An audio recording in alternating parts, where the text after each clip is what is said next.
Call the session of the Public Service Commission to order. Madam Secretary, are there any changes to today's final agenda? There are no changes. Thank you. Before moving to the agenda, I'd like to call a roll call of commissioners. When I call your name, please confirm that you are present. Commissioner Alisi. Present. Commissioner Valesky. Here. Commissioner Majori. Here. Commissioner Bright. Here. Commissioner Sheehan. Here. Commissioner Volova. Here. Thank you all. Before we turn to the regular agenda, do any commissioners wish to recuse from voting on item 201? Commissioner Alisi. No. Commissioner Valesky. No. Commissioner Majori. No. Commissioner Bright. No. Commissioner Sheehan. No. Commissioner Volova. No. Thank you. We'll now move to the regular agenda. Our first item for discussion, our only item for discussion today, item 201, case 25-M-0043, as it relates to initiating a focused operations audit. It'll be presented today by Peter Lavery, with Shana Spinoza, Jeremy Ruthier, and Jeff Hogan available for questions should they arise. Peter, please begin. Good morning, Chair and Commissioners. My name is Peter Lavery from the Management and Operations Audit Unit of the Department's Office of Accounting, Audits, and Finance. I'm here today to present the draft order initiating an operations audit to examine the incentive compensation programs for non-executive management employees of electric, gas, and water utilities. The draft order initiates this operations audit and defines the subject utilities, which consist of the companies that have requested to recover the costs of their management incentive programs in rate filings. So these utilities include the electric and gas combination companies, such as Con Edison and National Grid, and will also include National Fuel Gas, Corning Gas, St. Lawrence Gas, Liberty Water, and Veolia Water. The draft order explains that the Commission's requirements for utilities to recover the cost of their incentive pay programs, which were established in the Commission's 2011 order establishing rates for electric service for Orange and Rockland utilities. In that 2011 order, the Commission discussed two scenarios under which a utility could obtain ratepayer funding for incentive compensation programs. First, a utility could demonstrate that such programs were designed to return quantifiable benefits to ratepayers that offset the cost of the program. And as an alternative, a utility could justify rate recovery if it could demonstrate that its overall management compensation levels, including incentive pay and benefits, are reasonable relative to peer companies, so long as the incentive program targets benefit ratepayers in terms of safety, reliability, customer service, and environmental impacts. Since that 2011 rate order, many electric, gas, and water utilities have sought cost recovery for their management incentive compensation programs under the second set of those requirements, asserting that their overall compensation is reasonable and that the incentive compensation program benefits ratepayers. However, some rate cases have raised issues not explicitly addressed by the Commission's 2011 rate order. Typically, if the Commission authorizes rate recovery, an estimated cost for the program is recovered from ratepayers over the course of the rate plan. Generally, the utilities that have satisfied the Commission's requirements have hired consultants to conduct compensation studies to demonstrate the reasonableness of management compensation levels.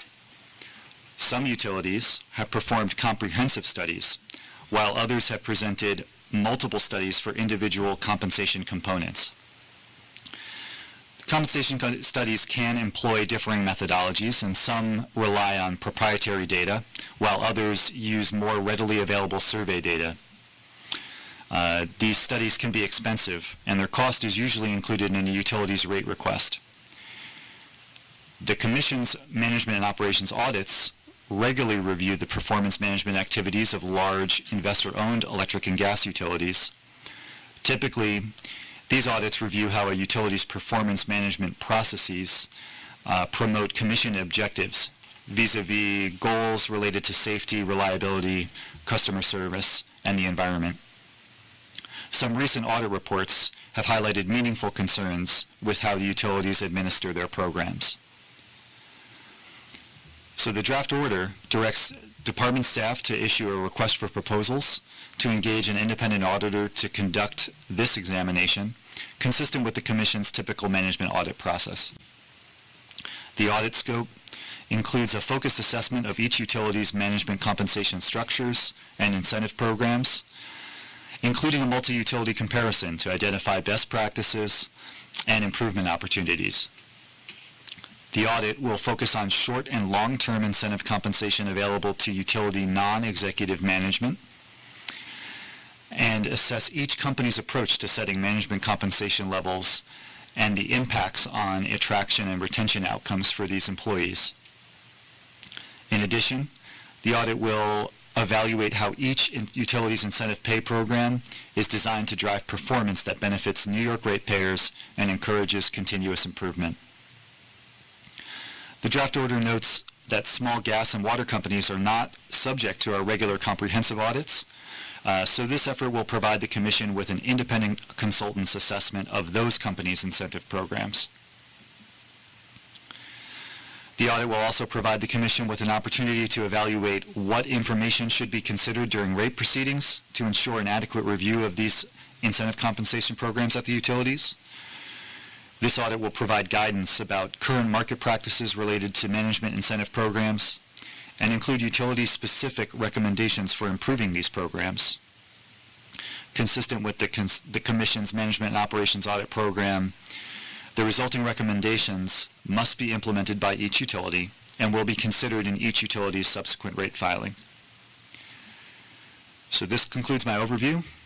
I would like to thank the department staff team members who contributed to the development of this draft order, and we are now available to answer any questions the Commission may have.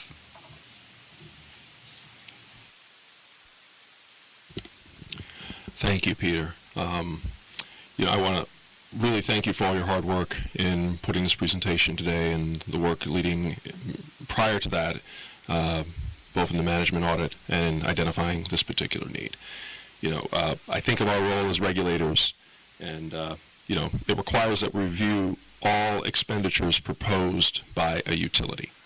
We do that through the rate cases, a process designed to ensure that the money that is spent is aligned with the core function of ensuring access to reliable, safe, and affordable utility services. Now, this could be anything from capital improvements, new transformers, substations, transmission lines, switchgear, wires, pipes, etc., or operational needs like salaries and taxes, rents, leases, and other day-to-day expenses. But in doing our review, we don't stop with just a review in the rate case. We reinforce this work in the rate cases, through the periodic management and operations audit you described. And it was through these audits, as you pointed out, that we identified this deeper need. We learned that some companies were attempting to place greater emphasis on incentives aligned with their financial performance, while doing little for the incentives aligned with benefits to ratepayers. Now, this is an imbalance that may be good for shareholders, but an imbalance that may come at the expense of ratepayers. Now, as you pointed out, we've taken steps to previous rate cases to address this imbalance, and this action today, through this order, puts us on a path to explore programs across all major utilities collectively at a moment in time with focus and detail. So our goal is not to line the pockets of investors and senior management, but to ensure that utilities maintain their commitments to providing public benefits, to ensure that they continue to be good neighbors by ensuring customers that they serve are their priority, and that any incentive compensation programs funded through rates are aligned with those outcomes. Now, Governor Hochul has made it crystal clear that all executive agencies, including this one, must take all appropriate steps to address what is becoming an affordability crisis here in New York. Every New Yorker is affected by utility costs. and utility performance can make a big difference in those costs, making the work of the department staff and the commission critical to ensuring that our statewide effort to rein in household expenses can be a success. This audit is just one example of our work to a larger extent, and for all these reasons, I wholeheartedly support this item. And I want to thank you for the hard work of you and your team, and I want to thank you for identifying the issue and for your diligence in pursuing it to this point.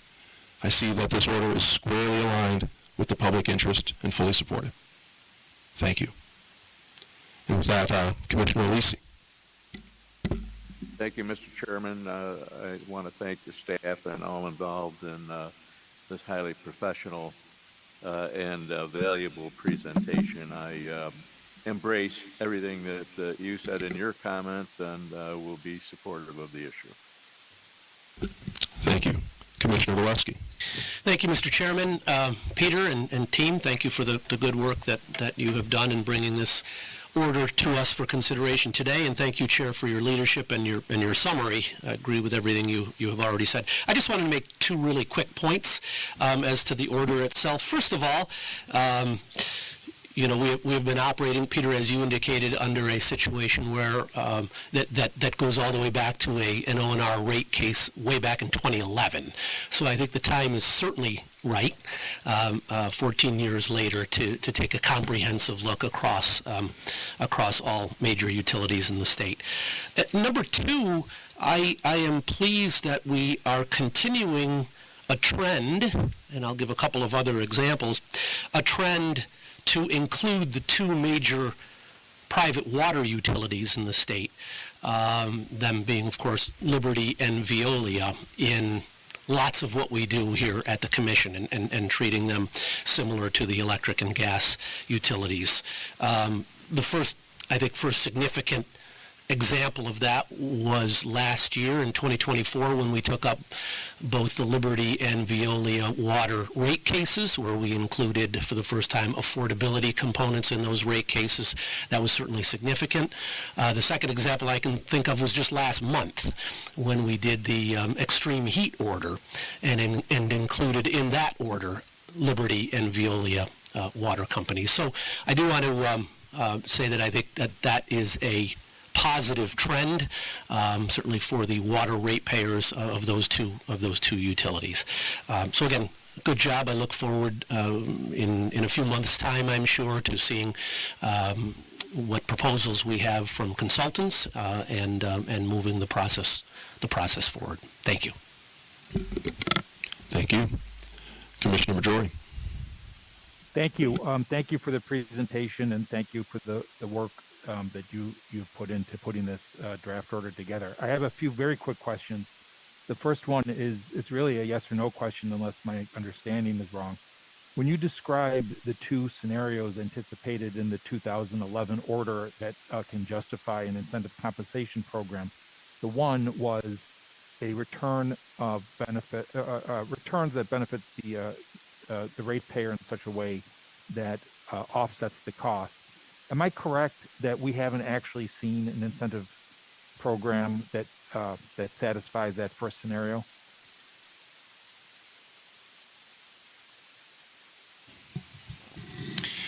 Thank you, Commissioner Majori. That's correct. We have not, the Commission has not seen or approved a utilities program that pursued that first prong, if you will.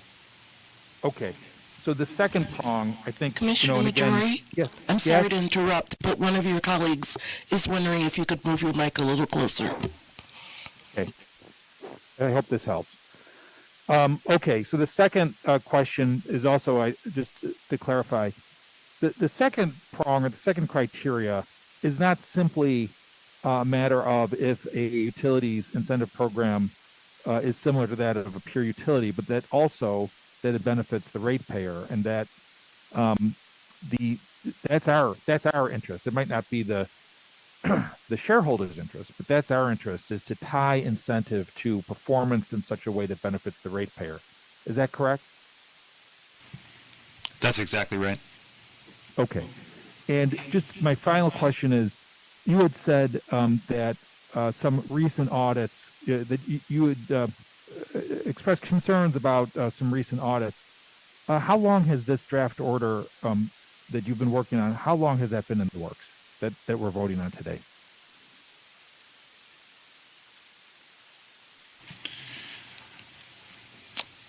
We've been working on developing this effort for about the last 6 months, so midway through last year. Beautiful. Thank you very much, and thank you for all the work that went into this, and I'll also be supporting. Thank you. Thank you. Commissioner Bright.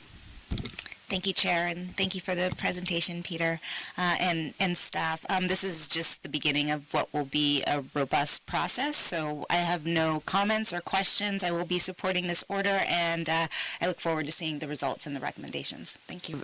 First, I just want to say thank you to Peter, Shauna, Jeremy, and Jeff for your work on this initiating order, and I agreed that it's much needed. As a relatively newer member of the commission, I think it's going to be really helpful to us going forward. One thing, I just have one quick question, Peter, is can you just share with us what the projected timeline is for this? Thanks, Commissioner Sheehan. We anticipate that the audit will kick off in the June or July timeframe with work at the utilities, and field work usually lasts several months. We expect that the proposals we receive from the potential bidders here will identify exactly when a report would be expected for your consideration. But typically, these projects take about 8 to 12 months to complete. So maybe midway through next year. Okay, that's great. Thank you. And I just wanted to highlight a couple of some things from the order that are, and from the scope of work that I just think are really important for this work. And as you guys continue to work with potential bidders, I just want to reinforce my particular interest. So the order states the scope of the audit includes a focused assessment of each utility's management compensation structures and incentive programs, including multi-utility comparison to identify, and this is the emphasis, identify best practices and improvement opportunities. And then at the end, we say, in addition, this audit will assess the performance targets comprising the incentive programs and how those targets drive and improve performance in the utilities' New York operations. So just wanted to put in my special emphasis on those elements as this work proceeds. So as I stated, I'm very supportive, and I very much appreciate staff's initiative in this area. Thank you. Thank you. And with that, we go to Commissioner Belova. Thank you. So I echo my colleagues' appreciation for Peter and team for your great work on this, and also look forward to seeing the applications come through on the RFP. I have several questions and then several comments. The draft order notes that and as Peter, you noted, many recent audits have reviewed how a single utility's performance management processes promote commission objectives, which include safety and reliability standards, grid modernization, and CLCPA goals. The order also notes that the audit would assess how the management compensation programs improve performance in the utility's New York operations as a whole. My question is, when we talk about the Commission's objectives and improving utility performance, does this also include affordability?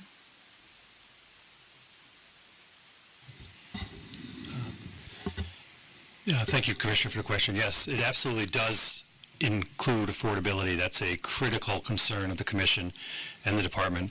The concern, as the Chair mentioned, is most typically addressed in rate cases where we carefully review every cost that's been asked for, every expense that we would be allowing in a rate case.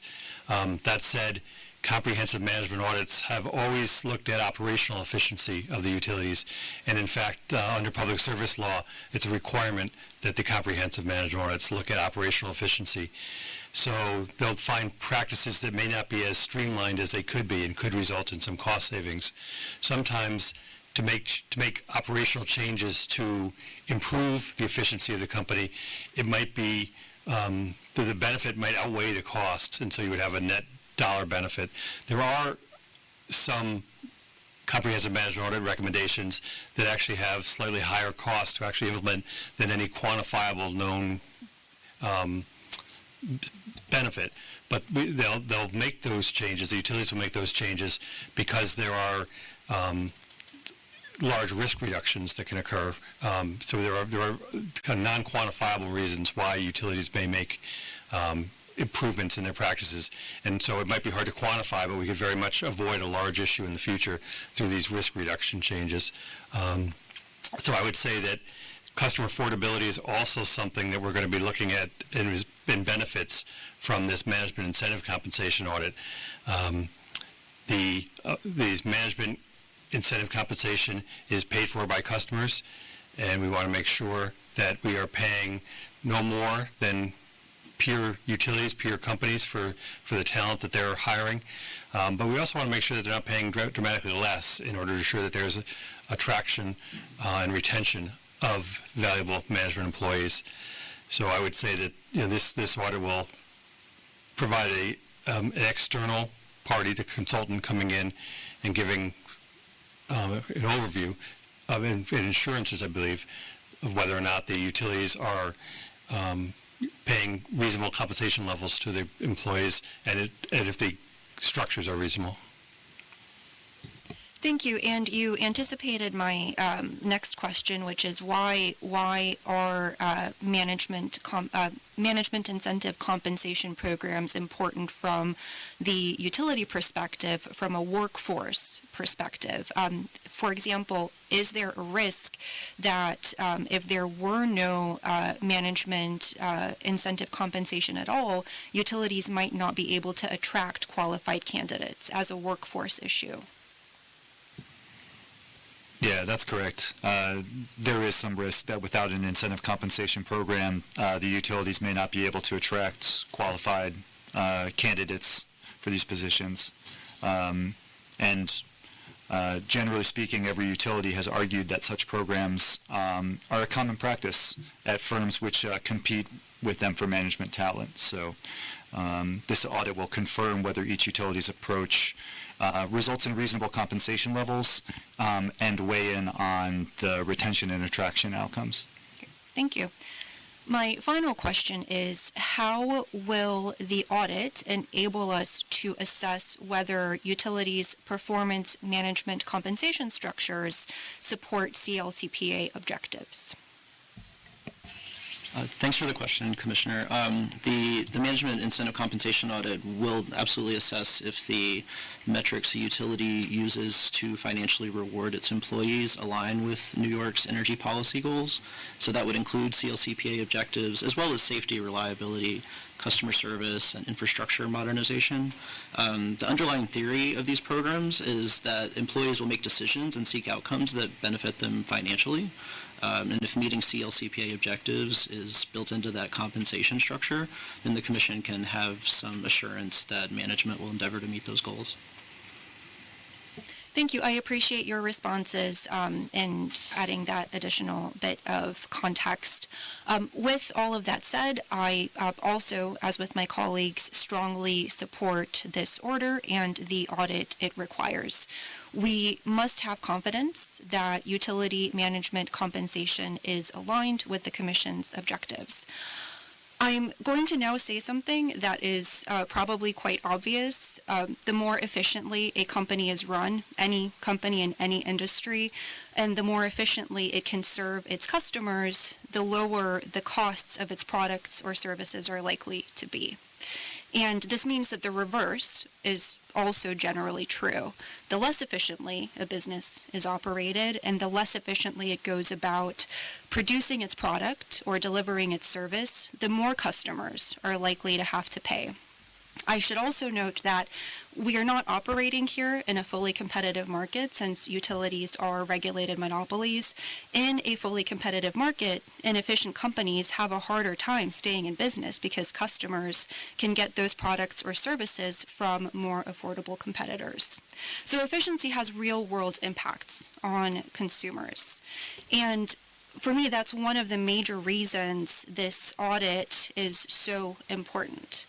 As the request for proposals attached to the order states, we want to determine the extent to which each utility's incentive pay program rewards financial performance relative to ratepayer-focused performance. And I won't go further there because I think Chair Christian said it so well in his remarks.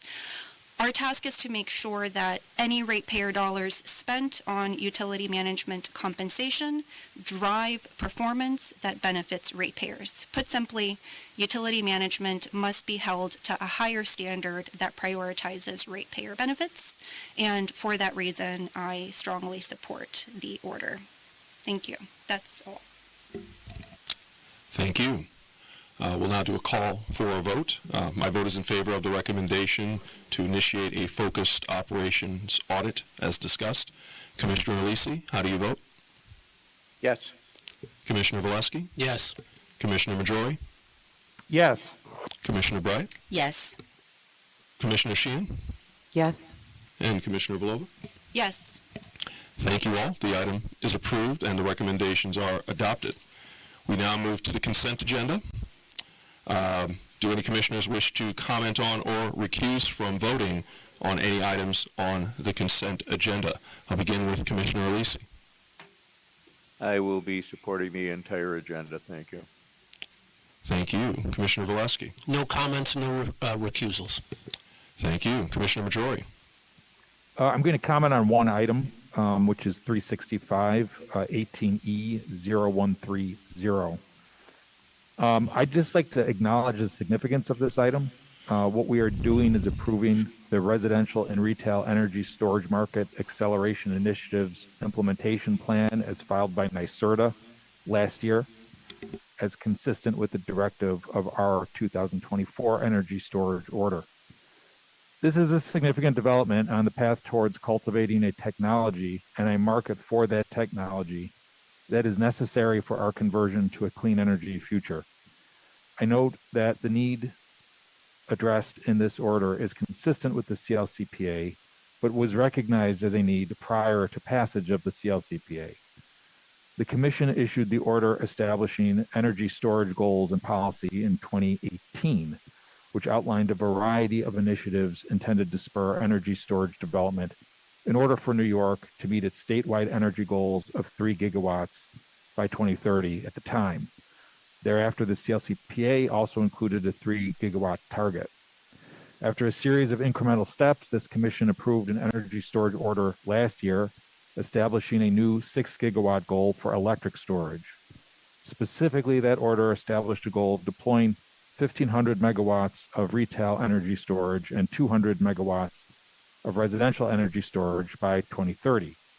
We required NYSERDA to submit a draft implementation plan that outlined the methods that will be used to achieve these deployment targets. With this present order, the Commission approves with modifications NYSERDA's plan.